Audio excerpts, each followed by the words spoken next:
Olá pessoal, sejam muito bem-vindos ao programa Vida Leve Saúde, onde sua saúde está sempre em primeiro lugar.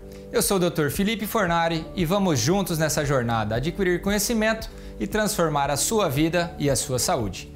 Hoje no Vida Leve Saúde vamos falar sobre as doenças reumatológicas que afetam milhões de brasileiros e têm grande impacto na qualidade de vida. Segundo a Sociedade Brasileira de Reumatologia, estima-se que cerca de 15% da população brasileira sofra de alguma doença reumática, e entre elas as mais comuns são a artrose e artrite reumatoide, fibromialgia, lúpus e gota. Essas condições não estão ligadas apenas ao envelhecimento, muitas vezes atingem pessoas jovens, inclusive em idade produtiva. Entender o diagnóstico precoce, as formas de prevenção e os tratamentos disponíveis é fundamental para viver com mais saúde e qualidade de vida. Para esclarecer essas questões, recebemos hoje o clínico geral Dr. Alessandro Brandini. Então, fique com a gente porque o Vida Leve Saúde está só começando e a informação de qualidade pode transformar a sua vida.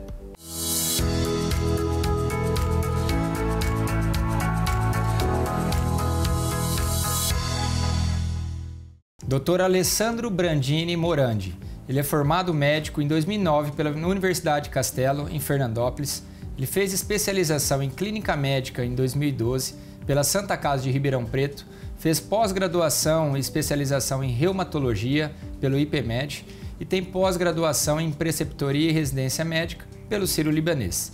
Seja bem-vindo, doutor. Tudo bem, Felipe? Tudo bom? Tudo bom. Doutor, perguntinha básica. O que é a reumatologia e qual que é a sua área de atuação?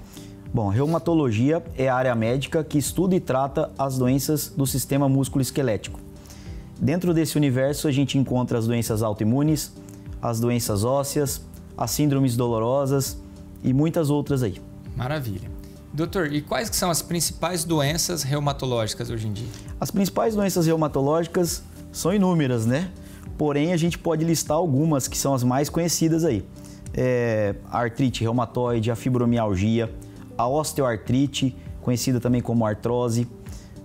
Nós temos também doenças um pouco mais difíceis de encontrar, como síndrome antifosfolípide, que é uma síndrome que tem muita trombose. Podemos ter o lúpus também. Então, assim, se você for ver, tem inúmeras doenças, mas as principais aí são essas aí. E doutor, geralmente é sempre igual o número em homens e mulheres? Olha, é assim, depende muito da faixa etária, porque nas mulheres, né, principalmente até a fase antes da menopausa, aquelas doenças que são mais autoimunes, as mulheres levam prevalência maior. Depois da menopausa, a tendência é igualar entre os sexos, tá? É possível que crianças também tenham? Sim. Divide as artrites idiopáticas juvenis, né? E também no caso, a febre reumática, né? Sim. E doutor, a genética influencia muito no surgimento de doenças reumáticas? Sim. Podemos aí colocar o exemplo na artrite reumatoide. Na artrite reumatoide, um dos principais fatores de risco hoje para a artrite reumatoide é o fator genético. A gente vê que existem, é um pouco mais difícil de explicar, mas existem alguns alelos gênicos ali que eles são responsáveis pela essa patogênese da doença. E doutor, quando que o paciente vai procurar o reumatologista? O que acontece assim, tenho que procurar um reumatologista? Bom, geralmente é a dor, mas também quando ele vai fazer um exame aleatório aí e encontra-se alguma anormalidade através de exames de sangue e o próprio médico já encaminha, entendeu?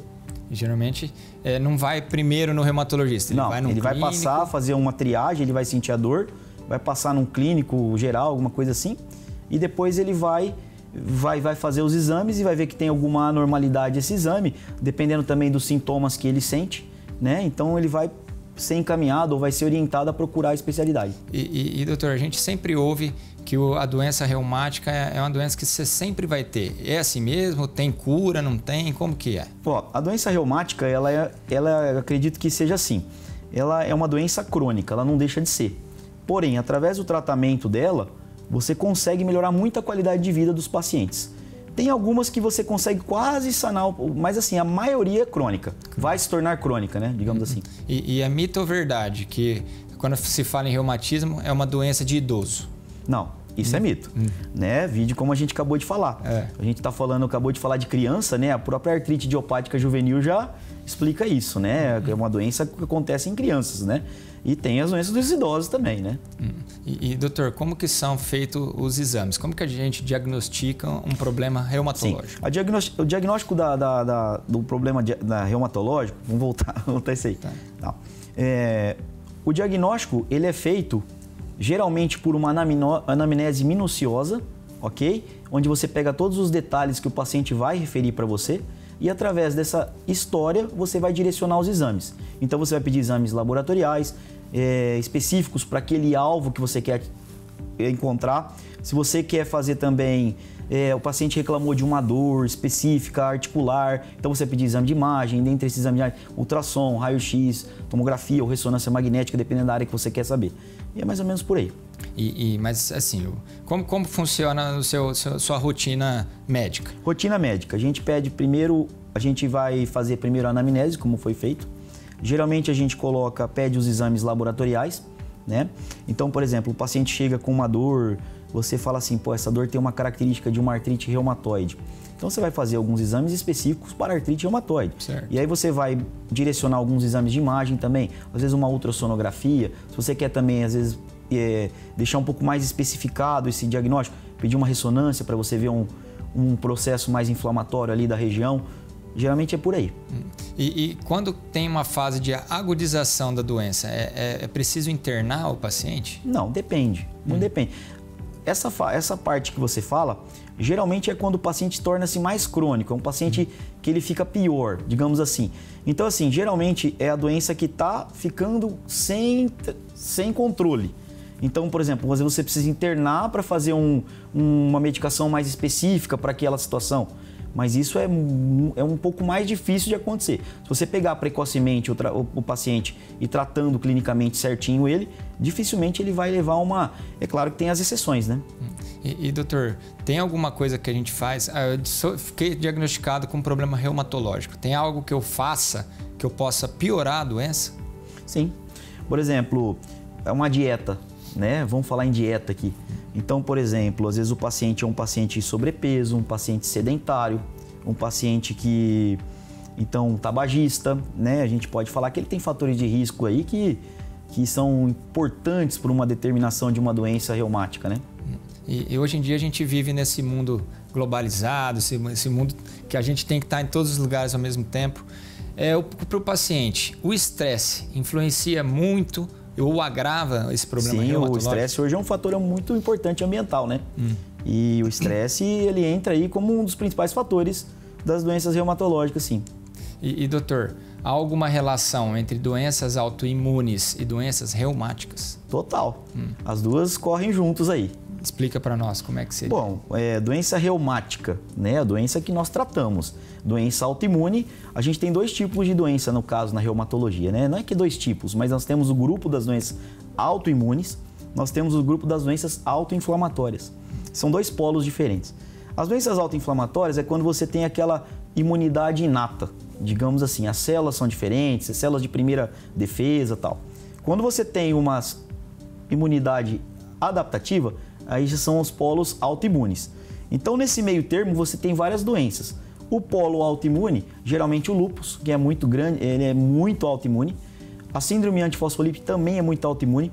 No polo inflamatório, a gente tem a gota, que é praticamente inflamatória, e algumas síndromes autoinflamatórias também. E no meio termo, você tem a mistura das duas, onde você tem um pouco da imunidade inata e um pouco da imunidade adaptativa, que são as imunidades que a gente fala assim, a imunidade inata é a imunidade mais simples do corpo, é a primeira defesa. A imunidade adaptativa é aquela imunidade que já é um pouco mais complexa. Você já está utilizando células de defesa mais específicas, como os linfócitos, entendeu? E para o público de casa, como é que seria essa? Eu tenho uma doença autoimune. O que significa o autoimune? O autoimune é quando... vamos explicar assim mais simples. É como se fosse o próprio paciente, ok? Ele se desenvolvendo uma doença contra ele mesmo, digamos assim. Tá. Né? É uma simples assim. Só que para acontecer isso, precisa-se dos gatilhos. Então você tem os gatilhos acontecendo. Então aí tem entre os gatilhos ambientais, genéticos, hereditários, infinitos gatilhos aí. Entendi. E qual que é o papel, você comentou, mas o papel da alimentação na prevenção e no controle dessas doenças? Prevenção. Então, por exemplo, se a gente fizer... A gente costuma dizer que o paciente com sobrepeso é um paciente que ele está inflamado. Então, por exemplo, o paciente sobrepeso ele tem um tecido adiposo um pouco maior.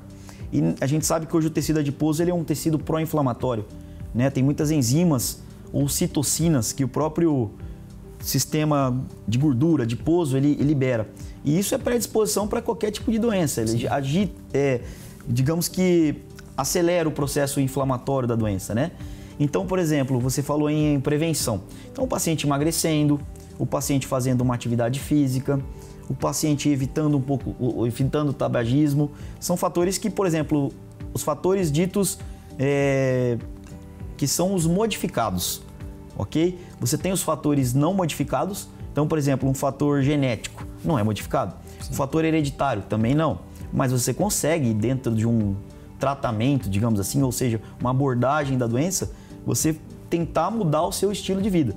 E mudando o estilo de vida, você quebra os seus fatores de risco modificados. Você consegue melhorar aquela condição da doença.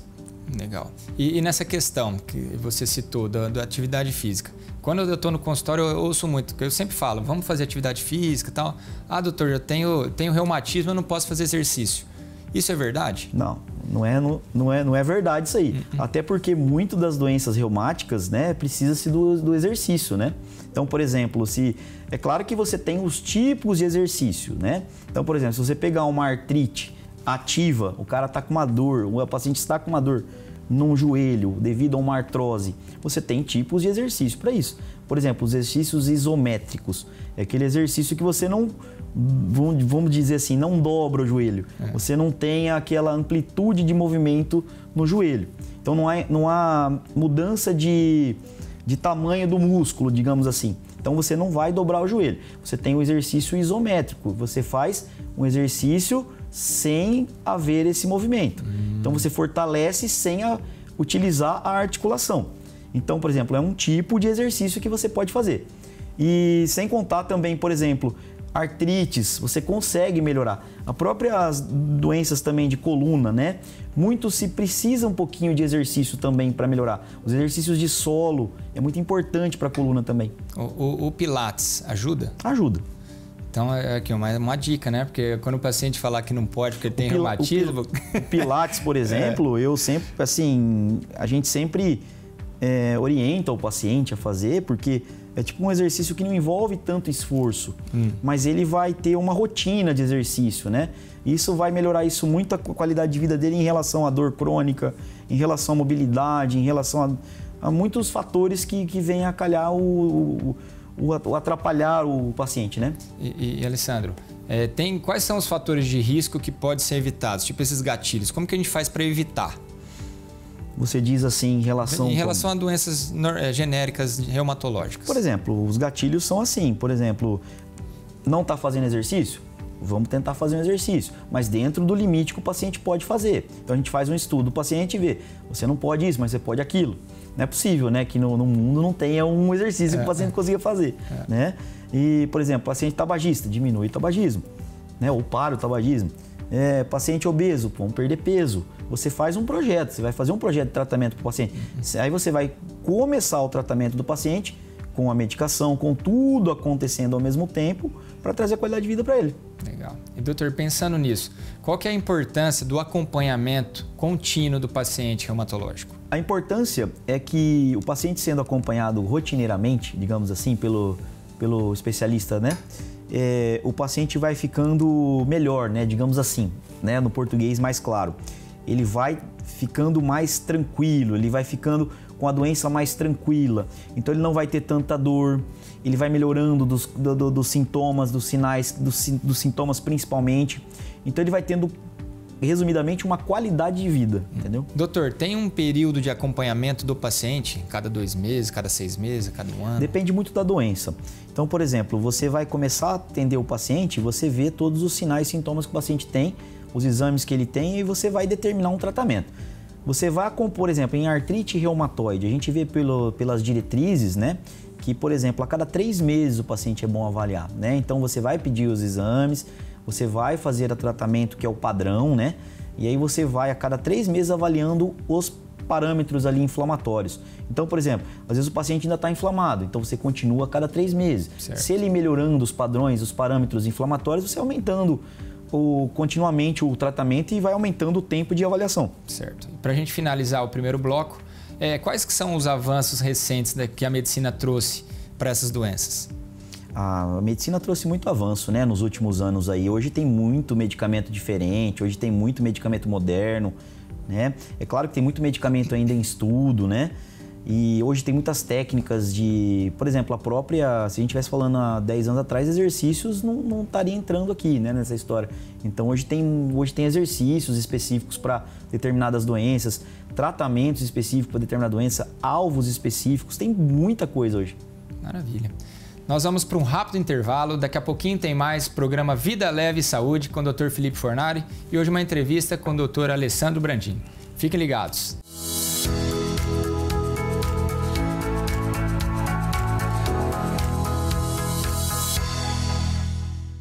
Estamos de volta com o programa Vida Leve e Saúde do Dr. Felipe Fornari e hoje uma entrevista com o clínico geral, Dr. Alessandro Brandini.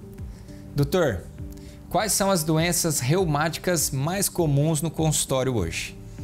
Porque nós conhecemos no dia a dia já, né? Por exemplo, a que é campeã, a osteoartrite ainda é a artrite mais tratada em consultório ou em ambulatório hoje.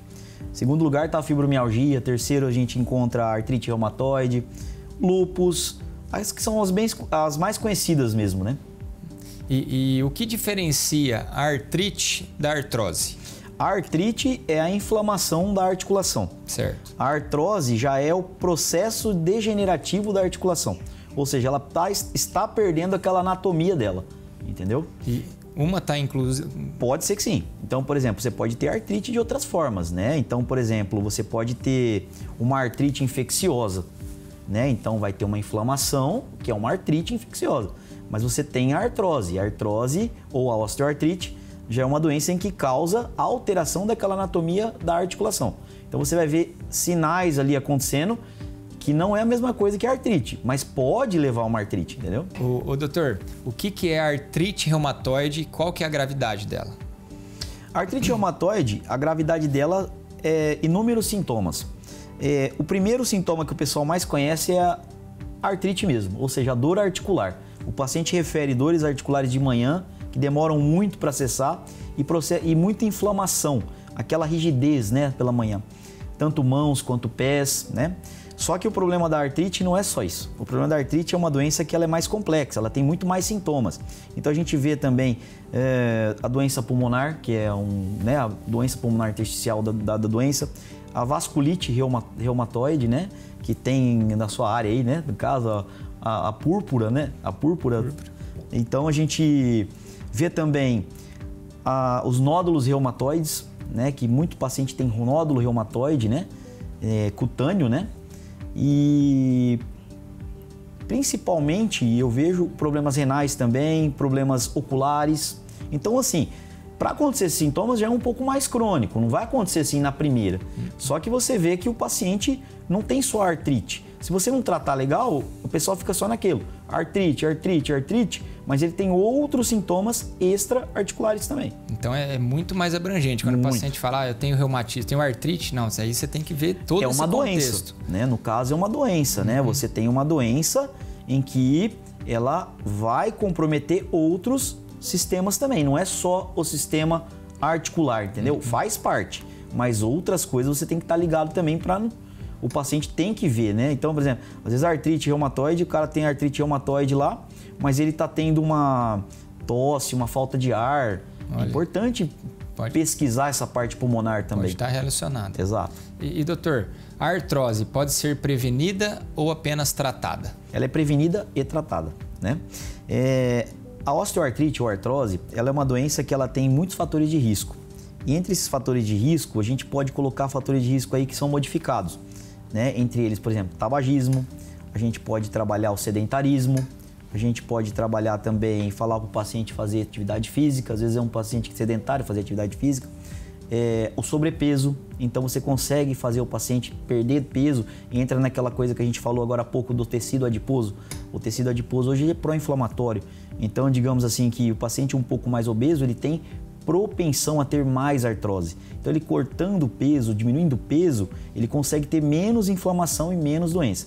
E nós temos os fatores também que não são modificados. Então, nós temos a idade, o principal, né, que acho que é o principal fator da osteoartrite ou artrose para todo mundo. Ninguém consegue se livrar desse, né? E nós temos também o fator hereditário. Então, você vê que pacientes que têm pais ou mães, principalmente mulheres que têm as mães com a osteoartrite, quase 100% terão também. Então é muito importante esse fator genético, esse fator hereditário acontecendo, entendeu? Legal. E doutor, o lúpus é considerado uma das doenças mais complexas da reumatologia. Quais são os principais sinais de alerta? Principais sinais de alerta de um lúpus, que é uma doença multissistêmica. Então a gente costuma dizer assim, o paciente com lúpus, ele é um paciente que ele não é igual a nenhum ao outro. Você pode ter lúpus, eu tenho lúpus, a sua doença é diferente da minha. Então cada um tem uma doença diferente. Cada um vai por um lado, entendeu? Digamos assim. Então, quais sinais de alerta, né? Então, é um paciente que às vezes tem uma febre, o paciente tem os sintomas constitucionais que a gente fala, febre, perda de peso, né? Às vezes úlceras na boca ou lesões orais que a gente fala. O principal de todos, né, que é o sintoma cutâneo, né? Então, por exemplo, o paciente exposto ao sol, ele vai liberar ou ele vai apresentar manchas vermelhadas na pele, principalmente na face, algumas áreas fotoexpostas, né? A gente fala que é o lúpus o cutâneo mesmo, né? E a asa de borboleta, que o pessoal fala, né? O rache, né? O rache da pele. Então, são os principais aí. Também os sintomas articulares, né? Que tem. Acho que mais esse. E tem os sintomas mais crônicos, mas aí, por exemplo, é uma doença mais crônica, o sintoma renal, né? Então, o paciente hipertensão, o paciente tem um problema de pressão alta, e aí ele faz um exame, uma creatinina alta, né? Você vê que está com uma creatinina, uma taxa de filtração glomerular baixa, você vai vendo que uma proteinúria de 24 horas alta, né? Então, você vai vendo que se o paciente já tem o diagnóstico lúpico, acontecendo isso pode ser um fator renal também.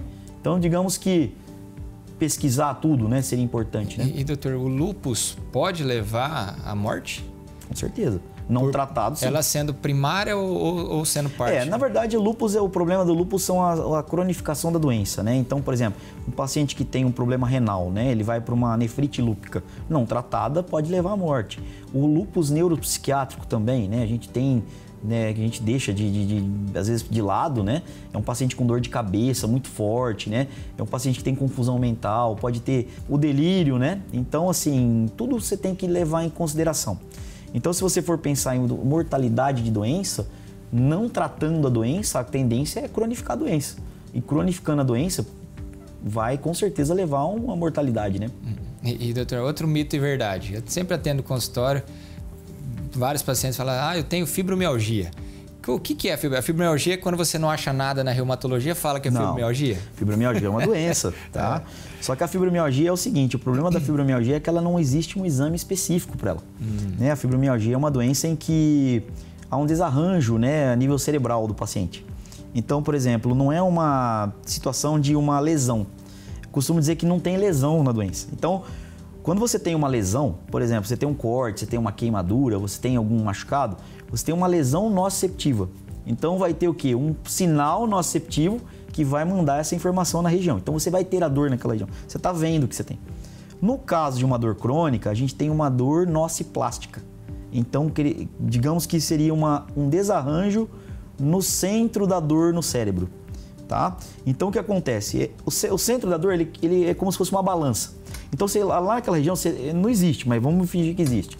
Lá tem uma balança em que neurotransmissores estão todos em equilíbrio. Então lá tem serotonina, noradrenalina, substância P, um monte de coisa lá. Só que nessa situação de uma dor crônica, e o que acontece? Geralmente para acontecer uma dor crônica acontece um gatilho. Então, por exemplo, aí vai entrar os gatilhos. Então, por exemplo, é um paciente às vezes que sofreu um acidente. Não é só gatilho emocional. Todo mundo fala gatilho emocional, mas não. Por exemplo, eu já vi casos em que o paciente operou o joelho, reoperou por complicações e desenvolveu uma dor crônica. Então, que relação tem a cirurgia com uma dor crônica?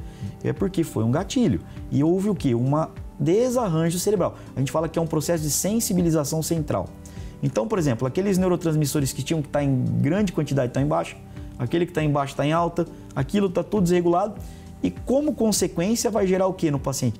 cansaço, fadiga, sonolência, irritabilidade, entendeu? Que são sintomas fora a dor, né? A dor crônica que é praticamente intratável, né? Então, o difícil de diagnosticar a doença é essa, né? Então, você vê que tem muita coisa que não é palpável. Então, você vê uma artrite, tá inchado, você fala artrite. Mas isso não tem. Então, você vai tratar como? E por isso que é o desafio o tratamento dessa doença. E chega a ter cura a fibromialgia, não? Difícil eu falar isso, mas eu acredito que melhora. Vamos falar em melhoras, né? Sim. Tem pacientes que melhoram muito e tem pacientes que não melhoram quase nada. Mas, assim, tudo depende muito do paciente também. Então, por exemplo, o médico, né, do caso, ele passa a orientação ao paciente. Então, ele vai falar, fazer atividade física, principalmente no tratamento da fibro, a atividade física é como se fosse a base do tratamento. Não tem como ele tomar só remédio e esperar melhorar, não vai acontecer isso. Sim. Então, ele tem que estar fazendo um exercício principalmente voltado para mais um aeróbico, entendeu? 2, 3 vezes por semana, um pilates, uma esteira, uma bicicleta, começar por aí. E depois, isso é a base. E depois você vai tratando com a medicação específica para essa doença. Tá.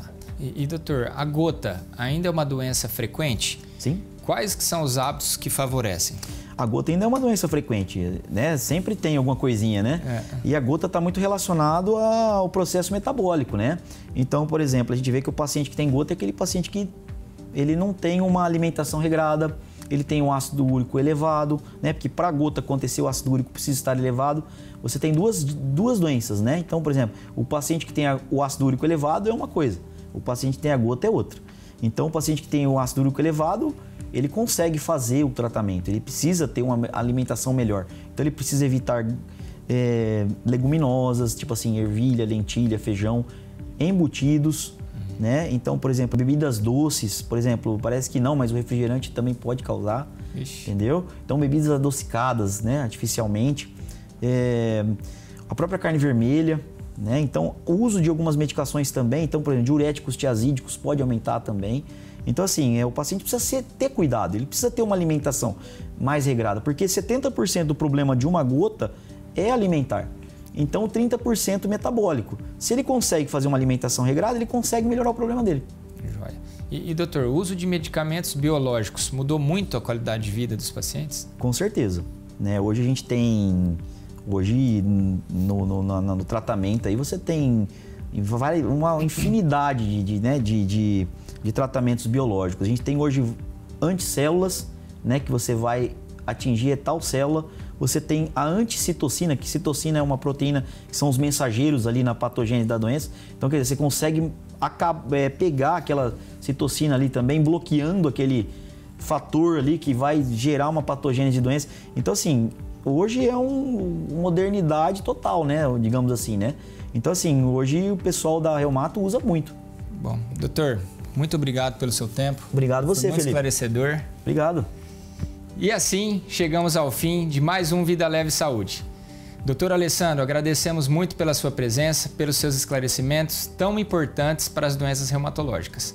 Podem até não ter cura, em muitos casos, mas o diagnóstico precoce é o tratamento adequado que faz a diferença. Para encerrar, deixamos uma dica de saúde. Valorize os sinais do seu corpo. Dores articulares persistentes não são normais e merecem investigação médica. Praticar atividade física de forma regular, manter uma alimentação equilibrada e não ignorar exames de rotina. São passos fundamentais para manter as suas articulações saudáveis e prevenir complicações. E você aí de casa, o que achou do programa de hoje? Se ficou com alguma dúvida e quer sugerir alguns temas para próximos episódios ou ser um parceiro patrocinador, mande pelas nossas redes sociais usando o @FelipeFornari ou @SBTinterior. E não se esqueçam, cuidar da saúde começa com escolhas inteligentes todos os dias. Então, que tal colocar em prática pelo menos uma dica que aprendemos hoje? Nos vemos nos próximos programas, sempre com mais informações e dicas para você viver melhor. Um forte abraço, fiquem com Deus e até lá!